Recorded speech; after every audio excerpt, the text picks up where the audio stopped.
Hello students everyone, how are you? Good morning to all of you. और आप सभी कैसे हैं? ऐसे उम्मीद करता हूं मैं कि आप सभी लोग अपने घरों पर बिल्कुल अच्छे होंगे, स्वस्थ होंगे। Okay my dear child, as you know our chapter number 2 electrochemistry has been completed now.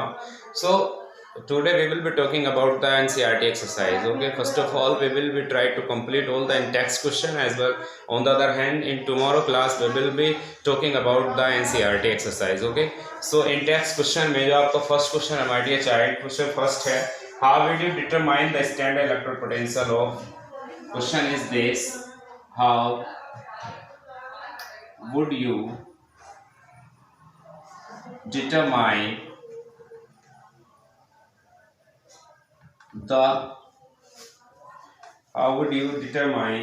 the standard electrode potential of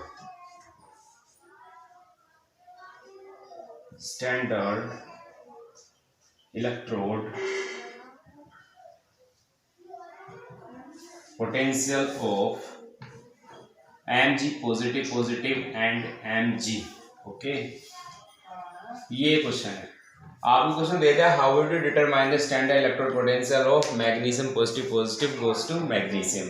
तो आप कैसे कर सकते हैं? आपको ये आइडिया होना चाहिए कि कभी भी कोई भी जो इलेक्ट्रोड आपका जब होगा, कोई भी जब सेल होगा तो उसके अंदर अकेला एक इलेक्ट्रोड वर्क नहीं करेगा, उसके अंदर एक ना एक अकेला एक और दूसरा वहाँ पर आपके साइड में, चाहे वो हाइड हो बट वो जरूर होगा उसके साथ में। तो वैसा ही कंडीशन इसमें भी आपके सामने है।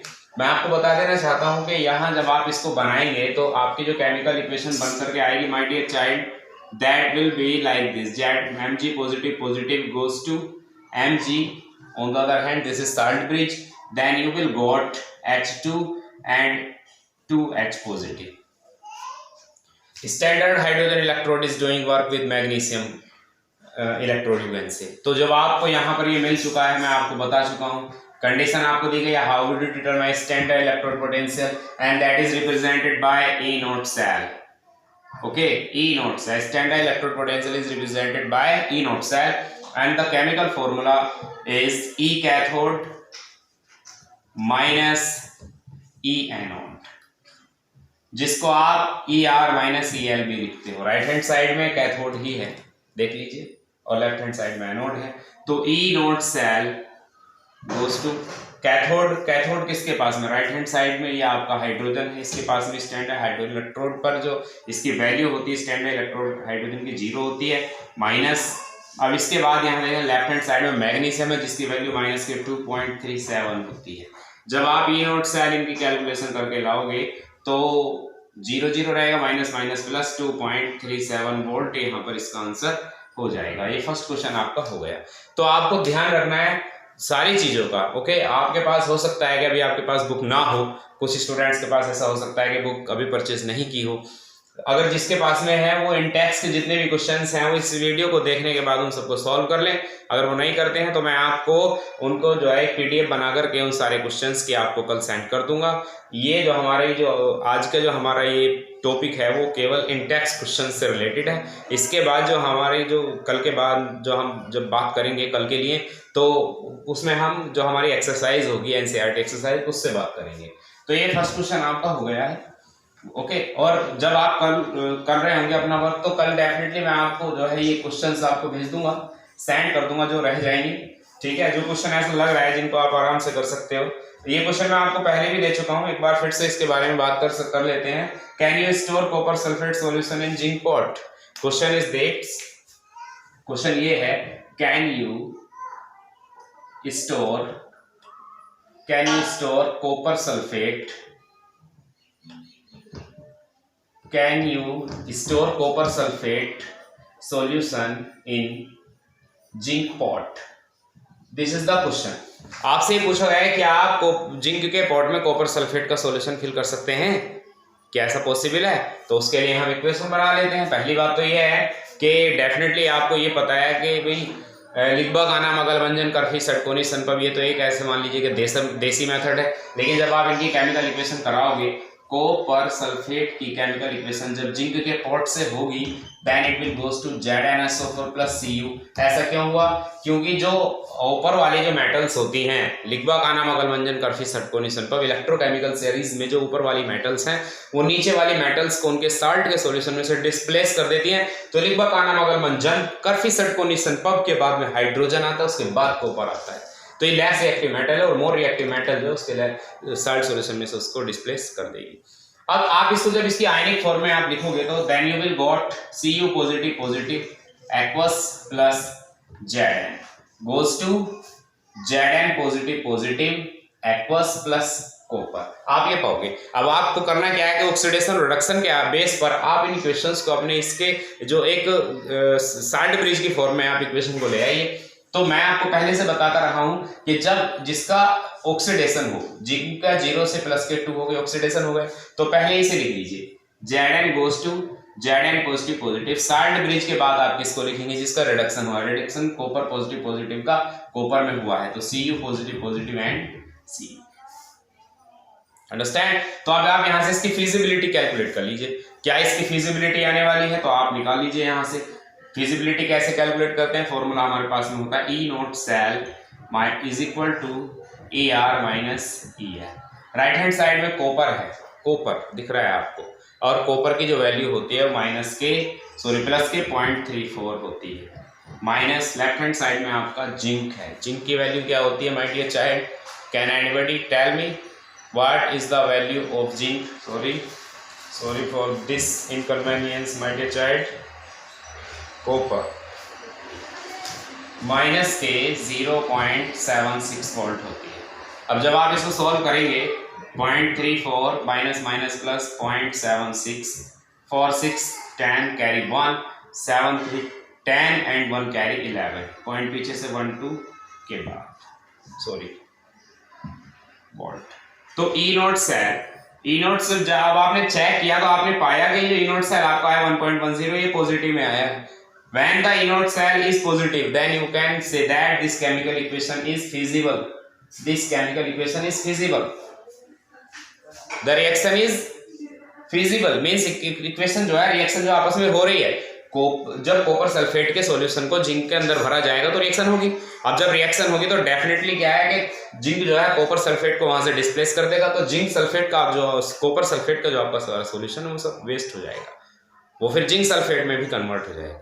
तो इसलिए हम यहां लिख देंगे we can't be store copper sulphate solution in zinc pot due to the feasibility of the reaction. और आपने फिजिबिलिटी ऐसे कैलकुलेट की, ये मेथड है, आपको इस तरह से करना था, आपने करके दिखाया है, अच्छा क्या है आपने। लेकिन फिर भी यह है कि हमेशा आप कोशिश करें इस तरह क्वेश्चंस में क्वेश्चन की फिजिबिलिटी आप कैलकुलेट करके तब आंसर दें। अंडरस्टैंड? नोट कर लीजिएगा, वीडियो को जूम कर पॉज करके। ये क्वेश्चन 2 हो गया है अब तक आपका। इसी तरह हम और आगे जा रहे हैं, अब क्वेश्चन 3 की तरफ हम चलेंगे, देखते हैं क्या है क्वेश्चन आपके पास में। क्वेश्चन 3 दिया हुआ है, concern the table of the standard electrode potential and suggest 3 substances that can oxidise ferrous ions under suitable conditions. ध्यान से सुन ले यार। Consult the table of the standard electrode potential and suggest 3 substances that can oxidize ferrous ions. Ferrous ions होते हैं Fe++ और ferric ion होते हैं Fe+++। तो वो कह रहा है कि that can oxidize ferrous ions under suitable conditions। तो इसके बारे में हम देखते हैं, और वो 3 substances के नाम वो पूछ रहा है, तो उनके बारे में हम बात करते हैं। तो माय डियर चाइल्ड, सबसे पहले देख लीजिए कि आप फेरस आयन क्यों लिखिए। पहले ये फेरस आयन है और वो कह रहा है कि फेरस आयन जो ऑक्सीडाइज हुआ है, तो फेरस आयन ऑक्सीडाइज कब हो सकता है बताइए? जब इसकी ऑक्सीडेशन स्टेट यहाँ से +2 से और +3 हो जाए और 1 इलेक्ट्रॉन इसने डोनेट कर दिया, तो यहाँ से यहाँ जाना है आपको।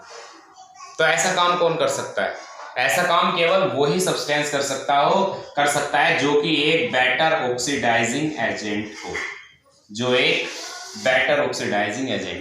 जिसका स्टैंडर्ड इलेक्ट्रोड पोटेंशियल है ना, जिसका स्टैंडर्ड इलेक्ट्रोड पोटेंशियल हो वो ज्यादा से ज्यादा पॉजिटिव हो। तो इस काम को आपका Cl2 कर सकता है, F2 कर सकता है, Br2 कर सकता है। These are the 3 substances which can be oxidized to ferrous iron into ferric ions. Why? Because of their standard electrode potential is positive, as well as these are the best oxidizing agent in the electrochemical series. In electrochemical series, you know very well that the more reducing element is lithium. On the other hand, the more oxidizing element is fluorine. You know very well. मैं बता चुका हूं आपको, more oxidising element is fluorine, on the other hand the more reducing element is lithium. कई बार question आता रहा है यहां से, एमसीक्यूज में पूछ लेता है मोर रिड्यूसिंग एलिमेंट इज ओनली, ये क्वेश्चन देगा, ऑप्शन आपके पास में होंगे, आपको वहां से फाइंड आउट करना होगा कि which one of the following is more reducing in the followings. Okay, question 3 आपका हो चुका है. अब आगे चलते हैं क्वेश्चन 4 की तरफ. Question 4 is calculate the potential of hydrogen electrode in contact with a solution whose pH is 10. मैं क्वेश्चन यहां पर लिख देता हूं, calculate the potential. Question is calculate, ये क्वेश्चंस आपको नोट करने हैं, ध्यान रखना. Calculate the potential of hydrogen, calculate the potential of hydrogen electrode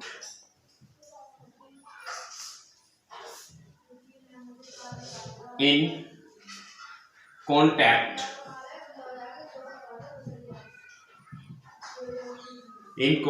with a solution whose pH is 10. ये आपको करना है, calculate the potential of hydrogen electrode in contact with a solution whose pH is 10.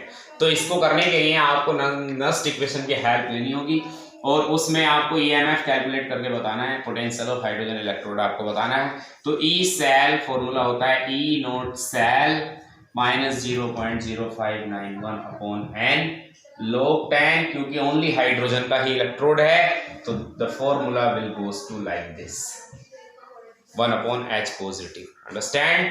तो अब इस condition में आपके पास में क्या क्या वैल्यूज हैं. E cell is equal to E naught cell की वैल्यू यहाँ 0 होगी. कैसे पता? हाइड्रोजन का जो स्टैंडर्ड इलेक्ट्रोड पोटेंशियल होता है, ई नोट सेल होता है, वो 0 होता है. आपने लिखबा का नाम अगल मंजन कर फिसट कोनिसन पब पीवी के बाद हाइड्रोजन आता है, उसका स्टैंडर्ड इलेक्ट्रोड पोटेंशियल आपने देखा होगा 0 आता है. तो आपने 0 नोट कर लिया है. 0.0591 अपॉन एन की वैल्यू यहाँ पर 1 है, यू कैन सी. ओके, और log 10 1 अपॉन एच पॉजिटिव की वैल्यू आपके पास में है नहीं, तो आपके पास एक फॉर्मूला होता है H positive is equal to 10 to the power minus pH. तो H positive is equal to 10 to the power minus pH की वैल्यू आपके पास में है, वो 10 है. अंडरस्टैंड. H पॉजिटिव आपके पास में वैल्यू होगी 10 to the power minus 10 to the power minus 10. अब आपको इसको सॉल्व करना है, बस आप इससे यहाँ से सॉल्व कर लीजिए और आंसर आपके पास में आ जाएगा. बहुत ही आसान है, कोई दिक्कत वाली बात नहीं है. आप इसको यहाँ से लेकर के ऊपर पहुँच जाइए और आप इसको आगे सॉल्व कर लीजिएगा. अंडरस्टैंड. एन की वैल्यू आपको क्या पुट करनी है? एन की वैल्यू 1 पुट करनी है. ठीक है, आगे कर लेंगे, कोई डाउट उम्मीद करता हूँ नहीं होगा.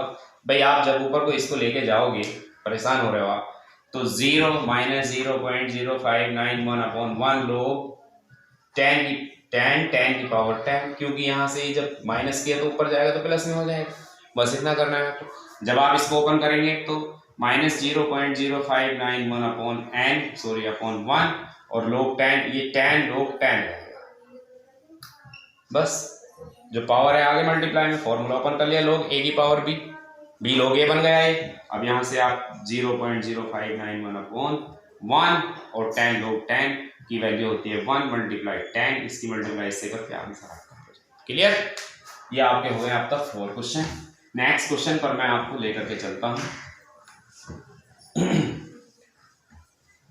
इलेक्ट्रोकेमिस्ट्री अपने आप में एक बेस्ट चैप्टर है. जितनी वीडियोस आपको हम सेंड कर रहे हैं, ज़्यादा से ज़्यादा हर एक वीडियो को पूरी कोशिश करें कि आप इसको अच्छे तरीके से उसको लर्न कर लें. अगर आप ऐसा नहीं कर पा रहे हैं तो याद रखना, डेफिनेटली आप नुकसान उठाओगे. ओके, जो स्टूडेंट्स हमारे इनको कर नहीं पा रहे हैं तो डेफिनेटली वो नुकसान उठाएंगे, क्योंकि हर एक वीडियो में आपको बिल्कुल बहुत अच्छे तरीके से आपको एक बात बताई जा रही है. क्वेश्चन है यहाँ पर calculate the EMF. Calculate the EMF of the cell means the following cell reaction is take place. बस थोड़ा कम करके लिख रहा हूँ मैं, मार्कर आज हमारा जो है थोड़ा कम चल रहा है स्टूडेंट्स. ये tomorrow will be completely repaired. It is no problem at all. 0.002 m molarity is there. On the other hand, nickel positive 0.160 molar plus 2 Ag solid it is. और यहाँ दे रखा है आपको, क्वेश्चन में दिया है कि E naught cell is equal to 1.05 volt है। क्वेश्चन में इतना आपको दिया गया है। EMF आपको कैलकुलेट करना है माय डियर चाइल्ड। तो सबसे पहले इक्वेशन को आप इसको हिसाब से लगा लीजिए, अपने हिसाब से कर लीजिए इक्वेशन को। मैं बता चुका हूँ कि सबसे पहले आपको करना क्या होता है कि जिसका ऑक्सीडेशन होता है ना, तो उसको आप सबसे पहले लिखिए। उसके बाद में साइड ब्रिज के बाद में आप दूसरे वाले को लिख सकते हो। तो चलते हैं, पहले किसका ऑक्सीडेशन हुआ उसके बारे में हम अभी जानकारी लेते हैं। ओके, ऑक्सीडेशन अगर हम देखें तो निकिल का, निकिल पॉजिटिव में ऑक्सीडेशन हुआ है यहाँ से यहाँ, तो आप निकिल को ही लिख लीजिए। Nickel goes to nickel positive और इसकी वैल्यू है 0.160 मोलर। साल्ट ब्रिज के बाद जिसका रिडक्शन हुआ है उसको लिख दीजिए। रिडक्शन किसका हो रहा है? सिल्वर का हो रहा है। 2 Ag पॉजिटिव 0.002 मोलर और गोस टू 2 Ag। देखिए यहाँ एक बात आपके बेनिफिट की बहुत ज्यादा आपको मिल गई है, वो क्या है?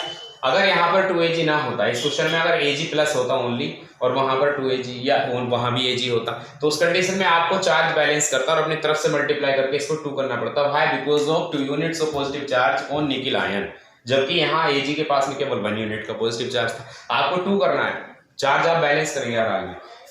अब ई नोट सेल क्योंकि आपको दिया गया है, आई थिंक दैट कि ऐसी कोई खास नीड नहीं थी इसकी, क्योंकि ई नोट सेल आपको ऑलरेडी दिया गया है। ई नोट सेल में इसकी बहुत हेल्प आपको मिलती है। तो अब आप डायरेक्टली फॉर्मूला आप पुट कर सकते हैं, E cell is equal to E naught cell minus 0.0591 upon n and log 10 oxidised state upon reduced state. This is the formula. EMF आपको कैलकुलेट करना है, तो E cell is equal to E naught cell 1.05 is given here minus 0.0591 upon n की value 2 है, आप देख सकते हैं 1 2 2 और 2 ये log 10 ऑक्सीडाइज्ड स्टेट की अगर बात करते हैं तो निकिल की बात आएगी जिसकी वैल्यू 0.160 है, अपॉन रिड्यूस्ड स्टेट की अगर बात करें तो फिर वो सिल्वर की है जिसकी वैल्यू 0.002 है। अंडरस्टैंड? क्या कर सकते हैं आप यहाँ से पॉइंट हटाएं, कोई जीरो कहीं नहीं बढ़ेगा। जब आप इससे इसको कट करेंगे तो कितने टाइम चला जाएगा? ये 80 हो गया। अंडरस्टैंड? ये 80 हो गया। अब आप इसको कैसे लिख सकते हैं? E cell is equal to, अब ये केवल कैलकुलेशन बेस रहेगा ये क्वेश्चन, 591/2 log 10।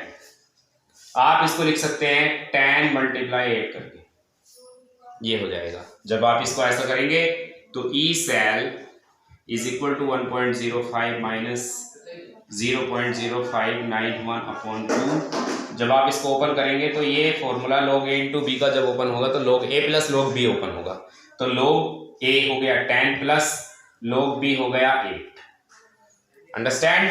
तो अब यहां से आपको कैलकुलेशन करनी है, ये सब करेंगे आप तो 1.05 माइनस 0.0591/2 और log 10 की वैल्यू होती है 1 प्लस log 10 8 की वैल्यू आप क्या पुट करेंगे यहाँ पर 2 की पावर 3 यानी 3 log 10। आपकी ये वैल्यू आप जब इसको करेंगे, जब आप इसको लिखेंगे ये हो जाएगा 2 की पावर 3। 8 को आप लिख सकते हो 2 की पावर 3, log साथ में रखना है आपको, log 2 की पावर 3, तो 1.05 माइनस 0.0591/2 और मल्टीप्लाई में 1 है प्लस, ये हो जाएगा 3 log 2। 1.05 माइनस 0.0591/2 मल्टीप्लाई में आपका पहले से ही 1 चल रहा है, प्लस मल्टीप्लाई आप करोगे भी तो कोई प्रॉब्लम होने वाली है नहीं, बाकी आप इसको पॉजिटिव तो प्लस करना है पहले आपको इसको। तो जब आप इसको 3 log 2 आप करोगे तो 3 मल्टीप्लाई 2 log 2 की वैल्यू 0.3010। अंडरस्टैंड? ये हो जाएगा 0.9030, इसकी वैल्यू आ जाएगी आपके पास। आगे सोल्व कर लेना इसको, ओके, और आंसर आप जरूर सेंड कर देना कि सर हमारा आंसर ये आया है। क्वेश्चन का तरीका ये है, ये very very most important question है। क्वेश्चन ये नहीं, type very very most important है। क्वेश्चन जरूरी नहीं, मतलब एक्यूरेटली क्वेश्चन इंपॉर्टेंट नहीं है, but method very very most important है। ईएमएफ कैलकुलेट करने के लिए बहुत ज्यादा आता है एग्जाम में। ओके, नोट कर लीजिएगा इसको भी आप, और इसका आंसर जो है डेफिनेटली मुझे सेंड कर दीजिएगा। मैं एक बार फिर से रिक्वेस्ट करूंगा स्टूडेंट से, जो वीडियो नहीं देख रहे हैं वो हर हाल में वीडियो जरूर देखें, क्योंकि विदाउट वीडियो आप कुछ भी नहीं कर पाओगे माय डियर, कुछ नहीं कर पाओगे। अब एक बार फिर से एक और क्वेश्चन आपके सामने आया है। The cell in which the following reaction occur, एक रिएक्शन है, एक सेल है, उसके अंदर एक रिएक्शन हो रही है, two F positive positive positive, और वो एक्वस सॉल्यूशन है, प्लस आयोडीन का भी एक और सॉल्यूशन है, वो भी एक्वस है, गोज टू ये चला गया 2Fe पॉजिटिव पॉजिटिव में, और प्लस आयोडीन में ही चला गया।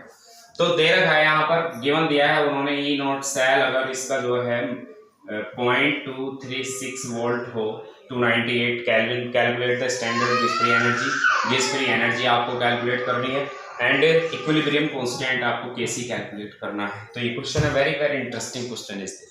So let's go. Gibbs free energy आप कैसे कैलकुलेट करोगे, -NF ई नॉट सेल, बस इतना सही क्वेश्चन।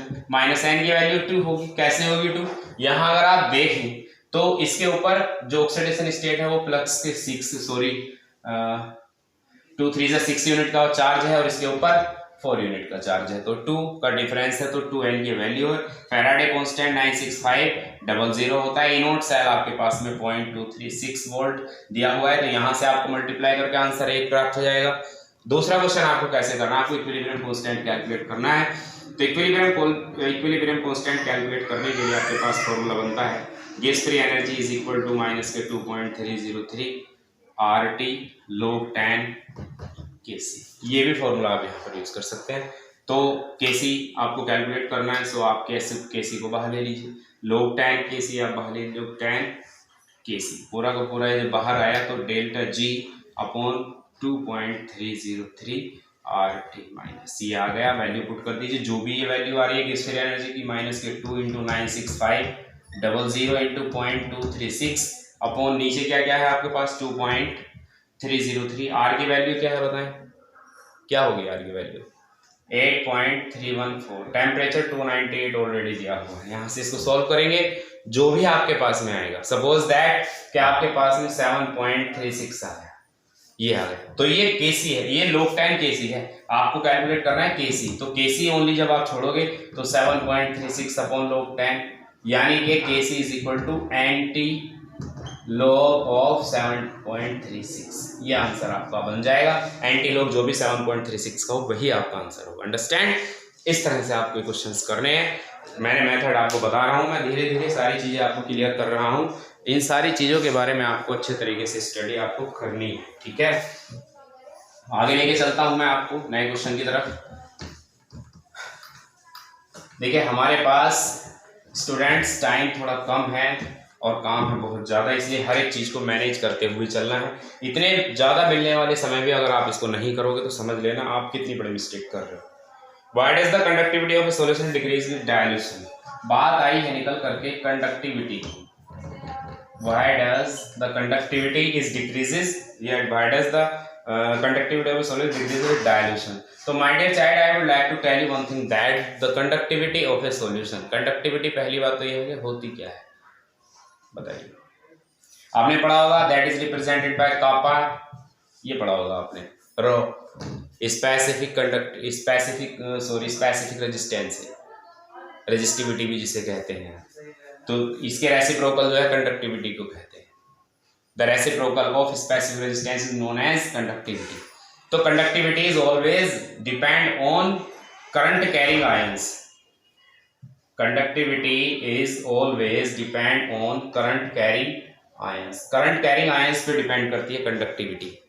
अब क्योंकि भाई क्यों डिक्रीज हो रही है कंडक्टिविटी बताइएगा, भाई कंडक्टिविटी डिक्रीज ही होगी ऑफ कोर्स बिकॉज ऑफ आप सॉल्यूशन को आप डाइल्यूट कर रहे हो, सॉल्यूशन में वाटर मिलाते चले जा रहे हो, आयंस बढ़ रहे हैं, नंबर ऑफ मोल्स कह सकते हो, नंबर ऑफ आयंस बढ़ रहे, but the current carrying ions regularly decreases of that electrolytic solution. जो भी इलेक्ट्रोलिटिक सॉल्यूशन आपका है उसके जो करंट कैरिंग आयंस है वो लगातार डिक्रीज होने पर है, लगातार घट रहे हैं। इस वजह से क्योंकि करंट कैरिंग आयंस लगातार डिक्रीज हो रहे हैं, तो करंट कैरिंग आयन के ऊपर डिपेंड करती है आपकी कंडक्टिविटी। जब करंट कैरिंग आयन डिक्रीज हो रहे हैं तो डेफिनेटली कंडक्टिविटी भी डिक्रीज ही होगी। लिख देंगे answer, conductivity of a solution is always depend on the current carrying ions when the solution is making dilute, then the number of current carrying ions are regularly decreases. Okay, ये है। Ions बढ़ रहे हैं, but सभी ions current carrying नहीं हो सकते। H positive है, OH नेगेटिव है, कैसे हो जाएगा बताइए? उसके अंदर कैसे करंट कैरिंग हो सकते हैं? H positive OH negative, never. भाई मान लो NaCl है, सोडियम क्लोराइड का सोडियम क्लोराइड इलेक्ट्रोलाइटिक सॉल्यूशन, तो Na पॉजिटिव Cl नेगेटिव जितने ज्यादा होंगे कंडक्टिविटी उतनी ज्यादा होगी। ठीक है, ये हो गया question. Suggest a way to determine the molar conductivity of water. भाई वाटर H2O है और इसकी ना मोलर कंडक्टिविटी के लिए कहा गया है कि मोलर कंडक्टिविटी ऑफ वाटर कैसे कैलकुलेट कर सकते हैं? कोई वे बताइए, कोई समझाइए, इनको बताइए। भाई है आपके पास में कोई रास्ता? तो आपको ज्यादा कुछ सोचने की जरूरत नहीं है, आप केवल 3 इलेक्ट्रोलाइट्स ले लीजिए, NaOH ले लीजिए, NaCl ले लीजिए और एक आप HCl ले लीजिए, बस ब्रोक कर दीजिए तीनों को। इनसे आप वाटर की जो है मोलर कंडक्टिविटी कैलकुलेट कर सकते हो। This will goes to Na positive and OH negative, this will goes to Na positive and Cl negative, this will goes to H positive and Cl negative. अब आपको बचाना क्या है? H2O बचाना है, तो H पॉजिटिव ये रहा, OH नेगेटिव ये है, यानी कि इक्वेशन नंबर फर्स्ट और इक्वेशन नंबर थर्ड को ऐड कर दीजिए, 2 को माइनस कर दीजिए। चलते हैं, तो Na positive plus OH negative plus H positive plus Cl negative minus Na positive minus Cl negative कर दीजिए। इसको जरा चेक करो, Na पॉजिटिव पॉजिटिव है, ये नेगेटिव है, कट हो गए। Cl नेगेटिव प्लस है, Cl नेगेटिव नेगेटिव, खत्म हो गए। अब आपके पास बचता क्या है? H2O, तो ये लीजिए लैम्डा एम वाटर की, ऐसे कैलकुलेट कर सकते हैं, इतना सा आंसर है। अंडरस्टैंड? अब तक आपके ये क्वेश्चन हो चुके हैं माय डियर चाइल्ड, 8 क्वेश्चन आपके हो गए हैं। अब यहाँ से आगे के जो क्वेश्चन है मैं आपको आज की वीडियो में, जब मैं आपको वीडियो सेंड करूंगा तो बचे हुए क्वेश्चन मैं आपको सेंड करूंगा और वो आपको हर हाल में करके दिखाने हैं। अंडरस्टैंड? मुझे हर एक बच्चे से ये क्वेश्चन चाहिए। Thank you and have a nice day. Okay.